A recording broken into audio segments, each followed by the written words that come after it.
The hydroponic gardens of Mining Station Titan 7 hummed with artificial life, their blue-white grow lights casting everything in an otherworldly glow. Jackson Rivers sat on a maintenance crate between the tomato vines and lettuce beds, unwrapping his daily meal with practiced efficiency. Turkey sandwich, apple slices, and a small container of honey simple earth foods that reminded him of home. 3 star systems away, the mining station was a harsh place, all metal corridors and recycling systems, but here in his botanical sanctuary, Jackson found peace. As the station's lead botanist, he was responsible for growing fresh food for the 200-person crew, a job that kept him busy but fulfilled. The corporate overlords might see him as just another worker, but every crisp leaf of lettuce and sweet cherry tomato was a small victory against the sterile void of space. A soft sound made him look up. Through the transparent aluminum partition that separated the gardens from the main corridor, he saw her, one of the Cathara scouts returning from a surface expedition. The alien moved with fluid grace despite obvious exhaustion, her silver skin seeming to shimmer under the corridor lights. Her species was elegant, tall and willowy, with large violet eyes that held depths of intelligence. The corporation pretended not to notice. The Cathara were assets, indentured beings whose homeworld had been strip-mined by the same corporation that now owned this station. In exchange for their planet's resources, the survivors worked as scouts and laborers, their natural ability to survive in toxic environments making them invaluable. They were fed nutrition paste and housed in sparse dormitories, treated as living tools rather than sentient beings. This one paused outside the nutrition dispenser, her delicate features contorting with what could only be described as disgust. Jackson had seen that look before. The gray protein slurry was technically nutritious, but utterly without flavor or texture. She stood there for a long moment, her shoulders sagging with more than physical fatigue. Something stirred in Jackson's chest. Maybe it was the loneliness of deep space, or maybe it was simple human compassion, but he found himself standing and walking to the partition door. He activated the manual override and stepped into the corridor. "Excuse me?" he said softly. Not wanting to startle her, the Cathara turned, her violet eyes focusing on him with startling intensity. Up close, he could see the exhaustion in her posture. The way her usually perfect silver hair hung limply around her shoulders. She was beautiful in an otherworldly way, but right now she just looked tired and hungry. Jackson held up half of his sandwich. "Would you like to try this? It's better than the dispenser food." For a moment she simply stared at him. Then slowly she approached. Her movements were cautious, as if she expected him to pull away or reveal some trick. When she was close enough to touch, she stopped, her head tilting slightly in what might have been curiosity. "Turkey," Jackson explained, pointing to the sandwich. "It's meat from an earth bird with bread and vegetables." And this, he showed her the honey container. "This is sweet. I buy insects on my homeworld." Her eyes widened slightly at that, and for the first time her expression showed something beyond exhaustion, genuine interest. She reached out with one long-fingered hand. Her skin warmed to the touch as she accepted the food. The first bite was tentative, careful. Then her eyes closed, and a sound escaped her, not quite a sigh, not quite a moan, but something that spoke of profound satisfaction. When she opened her eyes again, they seemed brighter, more alive. "Good?" Jackson asked. She nodded, then surprised him by speaking. Her voice was melodious, with an accent he couldn't place. "Good," she repeated, the word carefully formed. "What, ... what his name?" "You, Jackson," he said. "Jackson Rivers." "Jackson," she said, as if testing the name. Then she placed a hand on her chest. "Nix." They stood there in the corridor, sharing food and tentative conversation, neither knowing that this simple act of kindness had just triggered something ancient and irreversible in Nix's genetic code. Neither knowing that by tomorrow, everything would change. But for now, in this moment, it was just two lonely beings finding unexpected connection. In the cold vastness of space, Marcus Webb had been security chief on Titan 7 for 3 years, long enough to know when something was off. The mornings started normally routine patrols, equipment checks, the usual minor disputes between miners. But by midday, the entire station was buzzing with an incident that had everyone on edge. It began when he approached Jackson in the mess hall, intending to discuss the weekly security briefing over lunch. They'd been friends since Jackson's arrival, bonding over their shared love of old Earth movies and complaints about corporate rations. Marcus clapped his friend on the shoulder in greeting, a gesture he'd made hundreds of times before. The attack came from nowhere. A blur of silver and violet slammed into him with enough force to send him sprawling across the floor. Above him loomed one of the Cathara scoutsnicks. He thought her designation was her normally serene features twisted into something feral and dangerous. Her lips were pulled back, revealing teeth sharper than he'd realized, and a sound emerged from her throat that was pure predator. The growl reverberated through the mess hall, causing conversations to die and heads to turn. Nyx positioned herself between Marcus and Jackson, her body coiled like a spring, ready to strike again if he moved. Her violet eyes blazed with an intensity that made Marcus's blood run cold. Oh, whoa. Will be Wade, caller. Raised, Nyx. It's okay. He's my friend. Marcus is my friend. She didn't look at Jackson, didn't acknowledge his words. Her entire focus remained locked on Marcus, who slowly raised his hands and backed away. The message was clear. Approach Jackson again. Face the consequences. Within minutes, the incident was reported up the chain of command. Marcus found himself in Director Holloway's office, explaining how a supposedly docile alien asset had nearly torn his throat out for the crime of touching her handler. "This is unacceptable," Holloway said, her weathered face grim. "The Cathara are leased assets, not pets. They don't get to decide who interacts with our personnel. If the incidents didn't stop there. Over the next 2 days, anyone who came within 3 feet of Jackson found themselves facing Nyx's wrath. Dr. Reeves, trying to hand Jackson a datapad, received a warning hiss that made him drop the device and retreat. Engineer Santos asking Jackson to check a malfunctioning growth lamp found his path blocked by a silver-skinned guardian who radiated menace. Most disturbing of all was how she followed him. Everywhere Jackson went, Nyx materialized 6 feet behind, silent as a ghost, but impossible to ignore. When he worked in the gardens, she stood vigil outside the transparent walls. When he went to his quarters, she positioned herself in the corridor. She never spoke, never approached, but her presence was constant, watchful, protective. Marcus noticed the change in his friend too. Jackson seemed torn between concern and something else, something that looked almost like wonder. There were moments when Marcus caught him glancing back at Nyx, their eyes meeting across the distance she maintained. In those brief exchanges, something passed between them that Marcus couldn't quite identify. The station's atmosphere grew tense. Crew members gave Jackson wide berths, unwilling to risk triggering the alien's aggression. Jokes circulated about Jackson's shadow and the Silver Stalker, but underneath the humor lay genuine unease. The Cathara had always been mysterious, but this behavior was unprecedented. "Oh, she's malfunctioning."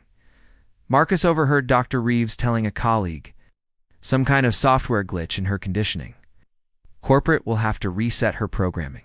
When Marcus looked at Nyx, really looked at her, he didn't see malfunction. He saw purpose, intelligence, something that reminded him uncomfortably of the way his own wife looked at their newborn daughter. It was protective, possessive, and utterly devoted. The breaking point came when Maintenance Chief Rodriguez needed Jackson's signature on a work order. The man approached with the caution of someone entering a cage with a wild animal, but apparently not cautiously enough. Nyx moved faster than Marcus thought possible, her hand clamping down on Rodriguez's wrist with enough force to make the man cry out. "Mine," she said, her voice carrying clearly across the corridor.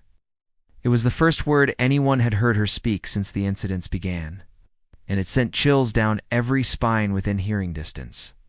She released Rodriguez and stepped back to her usual position, but the damage was done. The word hung in the air like a declaration of war. Marcus knew that corporate wouldn't tolerate this much longer. Whatever was happening between Jackson and the Kithara scout, it was about to bring down consequences that none of them were prepared for. He could only hope that when the hammer fell, there would be something left of his friend to save. Dr. Thorne Blackwood had dedicated his life to understanding alien biology, but nothing in his 30 years of xenobiological research had prepared him for what he was seeing on his scanner readings. The elderly scientist adjusted his wire-rimmed glasses and leaned closer to the holographic display, his weathered hands trembling slightly not from age, but from excitement. "Extraordinary," he murmured, his Scottish accent thickening as it always did when he was deeply absorbed in his work. "Absolutely extraordinary." The sample Jackson had provided, a single strand of Nix's silver hair, had yielded results that challenged everything the corporate databases claimed about Kithara biology. Blackwood's private laboratory, tucked away in the station's research wing, hummed with the activity of a dozen scanning devices, all working to decode the genetic puzzle before him. "Dr. Blackwood." Jackson's voice came from behind him, nervous and strained. "What did you find?" The botanist had come to him 3 days ago, desperate for answers about Nix's increasingly protective behavior. Corporate was making noise about asset malfunction and behavioral modification, terms that sent chills down Blackwood's spine. He'd agreed to help, partly out of scientific curiosity, and partly because he'd seen the fear in the young man's eyes. "Sit down, lad," Blackwood said, gesturing to a chair. "What I'm about to tell you will change everything you think you know about your silver-haired guardian." The holographic display shifted, showing 2 DNA helixes side by side. One was labeled Kithara Standard and appeared orderly, with large sections grayed out and inactive. The other, labeled Subject Nix Current, was a riot of color and activity. With previously dormant genes now blazing with transcription activity, the Kithara weren't always slaves, Blackwood began, his voice heavy with the weight of hidden history. Corporate records claim they were a primitive species when first contacted, but that's a lie. They were apex predators on their homeworld, emotional, capable of complex social structures, what corporate didn't mention in their files is that they systematically suppressed those traits. Jackson leaned forward, his face pale. "Suppressed how?" "Chemical modification of their food supply," Blackwood explained, highlighting sections of the dormant DNA. "The nutrition paste they're fed contains compounds that keep certain genetic sequences inactive. Sequences responsible for higher emotional response, complex bonding behaviors, and what we might call mating instincts." The word hung heavy in the air between them. Jackson's eyes widened as the implications began to sink in. "The food you shared with her," Blackwood continued, "contained organic compounds that acted as genetic triggers. The proteins in the meat, the complex sugars in the bread, even the enzymes in the honey they combined to create a perfect cocktail that bypassed the suppression chemicals and activated dormant genetic pathways. You're saying I awakened something in her?" "More than that," Blackwood said, pulling up another display showing neural activity scans. "You initiated what her species would recognize as a bonding protocol, essentially a mating sequence. But because these instincts have been dormant for generations, they're manifesting in ways that seem primitive and possessive to our eyes." Jackson stood abruptly, beginning to pace. "That's why she's protecting me. She thinks we're bonded." "Not thinks, lad.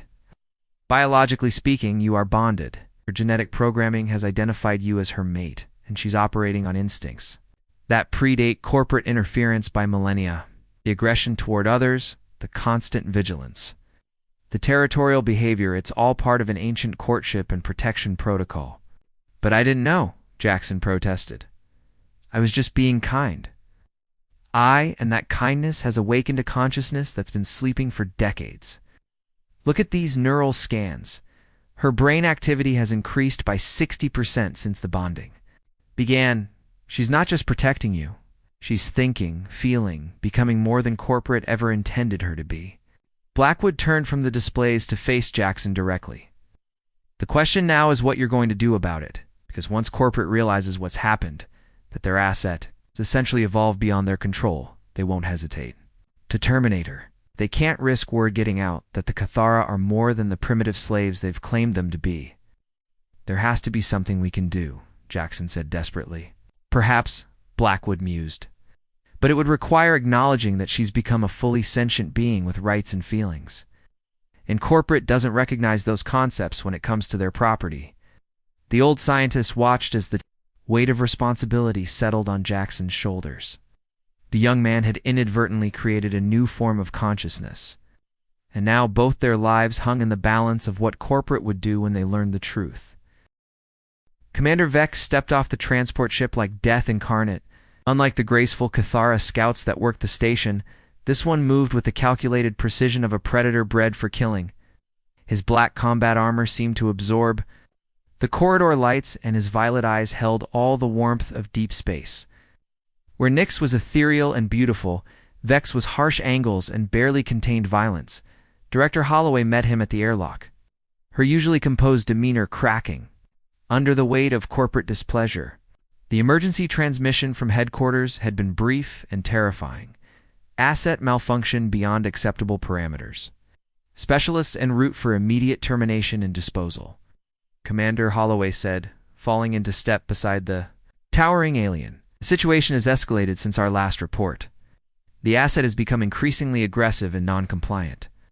Vex's response was a low growl that made the humans nearby instinctively step back.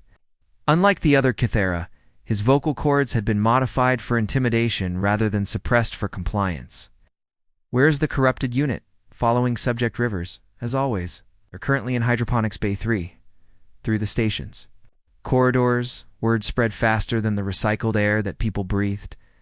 The cleaner had arrived at Cathara designed specifically for dealing with their own kind when they stepped out of line. Crew members sealed themselves in their quarters, unwilling to witness what everyone knew was coming. In the hydroponic gardens, Jackson worked among his plants with desperate intensity, trying to lose himself in the familiar routine of tending to life while death approached. He could feel Nyx's presence behind him, closer than usual.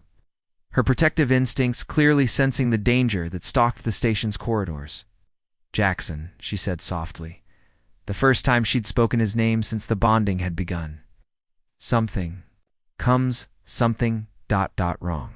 Turned to find her violet eyes, wide with an emotion he'd never seen before. Fear. It's not for herself, he realized, but for him. The fierce protector who'd terrorized half the station's crew was afraid for his safety. I know, he said, moving closer to her. Dr. Blackwood warned me. They've sent someone too. To stop this. Stop us, she corrected. And the possessive pronoun sent a chill through him even as it sparked something deeper in his chest. The garden's entry chime announced a visitor. Through the transparent walls, they saw Director Holloway approaching with a figure that made Nyx's entire body go rigid. Commander Vex moved with the fluid menace of a shark, his presence radiating danger that every instinct recognized. Nyx. Vex called through the intercom, his voice carrying an authority that seemed to reach into primal parts of her brain.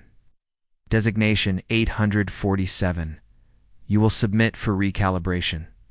The effect on Nyx was immediate and terrifying. Her legs buckled slightly, and her breathing became labored, as if fighting against invisible chains. The conditioning that had been broken by Jackson's kindness was still there. Dormant, but not destroyed, and Vex's voice was designed to trigger it, she whispered. But even that single word seemed to cost her enormous effort. Vex entered the gardens with predatory patience. You have formed an unauthorized attachment to a human. This constitutes a breach of your programming and threatens corporate assets. Compliance is not optional. Jackson stepped forward, placing himself between Nyx and the enforcer. She's not malfunctioning. Dr. Blackwood proved she's evolved, become more than what you made her. Dr. Blackwood's research is irrelevant. Vex replied, not even looking at Jackson. Active units are terminated. Replacement units are already being prepared. That's when Nyx broke. The sound that erupted from her throat was nothing like the warning growls she'd given to Marcus or the other crew members. This was the war cry of an apex predator whose mate was threatened, a sound that seemed to shake the very walls of the hydroponics bay. Her violet eyes blazed with fury, and for the first time since her transformation began, she looked truly dangerous.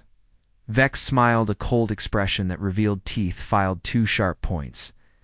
There's the monster corporate was worried about. Thank you for making this simple. He moved with inhuman speed, but Nyx was faster. What followed was a battle that demolished half the garden. 2 beings engineered for combat tearing through delicate plants and equipment in their struggle.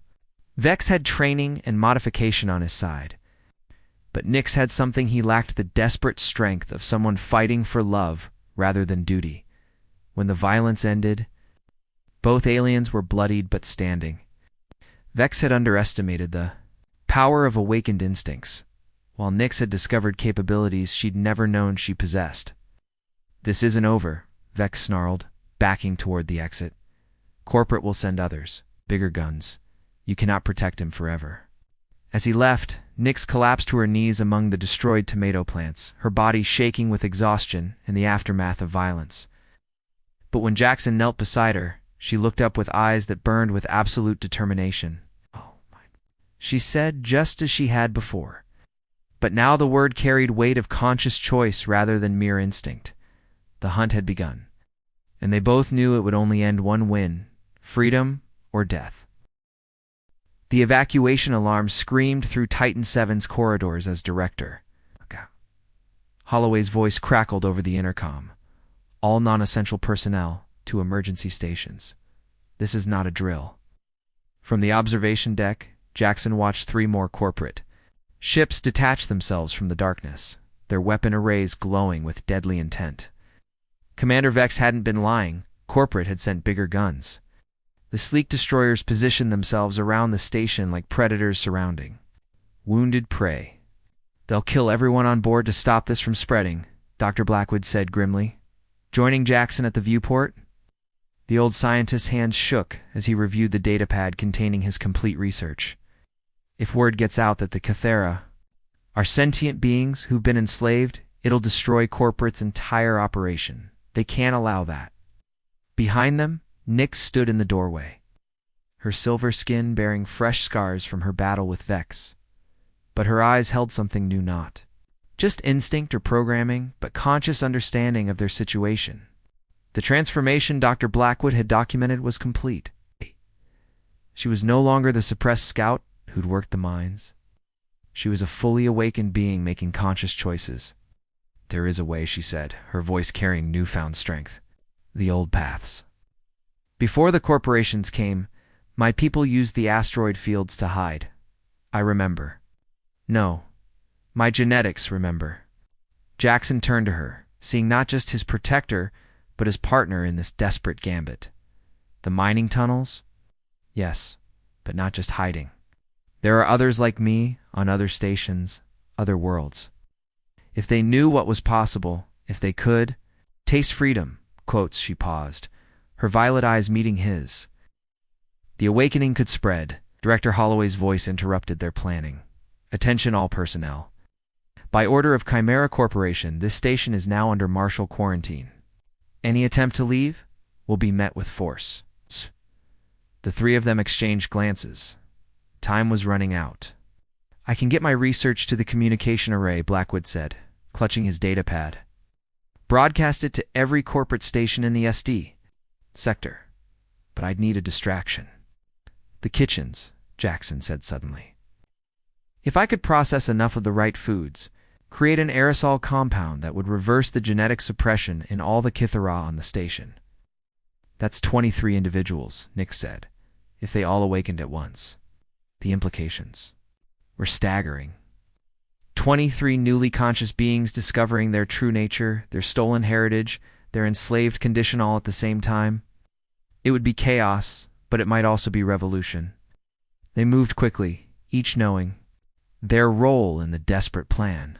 Blackwood headed for the communication center, while Jackson and Nyx made their way to the industrial food processors. Behind them, the sound of docking clamps engaging announced that Vex and his team had returned with reinforcements. In the kitchens, Jackson worked with a chemist's precision, combining proteins, enzymes, and organic compounds in ratios Dr. Blackwood had calculated. His hands moved automatically while his mind raced with the enormity of what they were attempting.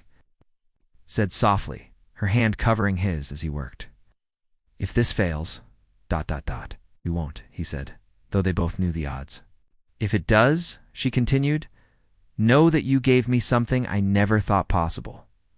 You gave me choice, gave me myself." He stopped working and looked at her. The silver skin that had seemed so alien now felt familiar. The violet eyes that had once been mysterious now seemed like home. Whatever had started as accidental biochemistry had become something deeper, something chosen by both of them. "And you gave me purpose," he replied. "A reason to fight for something bigger than myself." The compound was ready. Through the ventilation system, it would reach every Kithara on the station within minutes. Jackson's finger hovered over the release button as Nix's hand joined his. "Together," she said. "Together," he agreed. He pressed the button together, and across Titan 7, 23 suppressed consciousnesses began to stir. In the mining levels, scouts paused in their work as genetic. Memories flooded back. In the maintenance bays, workers looked up from their tasks with suddenly awakened minds. In the security holding cells, the three Kithara, awaiting recalibration, began to remember what they truly were. The revolution began with a sound. 3 voices raised in harmonious recognition. A song of awakening that their species hadn't heard in generations. It was the sound of chains breaking, of freedom being born, of a people remembering their own names. From the communication array, Dr. Blackwood's research began broadcasting to every corporate station in the sector. The truth about Kithara sentience, about corporate enslavement, about the possibility of awakening, it all poured out into the void, carried on quantum waves that couldn't be stopped or recalled. As corporate forces stormed through the station, they found themselves facing not compliant assets, but awakened beings who understood exactly what they were fighting for. The battle was brief, but decisive. 23 newly conscious minds, working in perfect coordination against oppressors who had never expected their victims to fight back. When the dust settled, Titan 7 was free. The corporate ships, faced with a united front of awakened Kithara and sympathetic humans, withdrew to reassess their options. They would return eventually, but now they faced something they'd never anticipated. A people who remembered their own strength. In the aftermath, as emergency repairs began and the wounded were tended, Jackson and Nix stood again at the observation deck. The stars looked different now, not like distant points of light, but like destinations waiting to be reached. "What happens now?" Jackson asked. Nix smiled, and it was the first time he'd seen that expression on her face. It transformed her from guardian to partner, from protector to equal. "Now we spread the awakening," she said. "Station by station, world by world, until every one of my people remembers who they truly are." She took his hand, her warm fingers intertwining with his. "But first," she continued, "we learn what it means to choose each other, not because of genetics or programming, but because we want to." Outside the viewport, the stars waited. For the first time since the corporations had carved up the galaxy, freedom had a chance to spread among them like wildfire, carried on the wings of awakened consciousness and the power of choice. The bond that had begun with a shared meal had become something that would reshape the galaxy itself. It had all started with one simple act of kindness between 2 beings who had learned to see each other not as alien, but as home.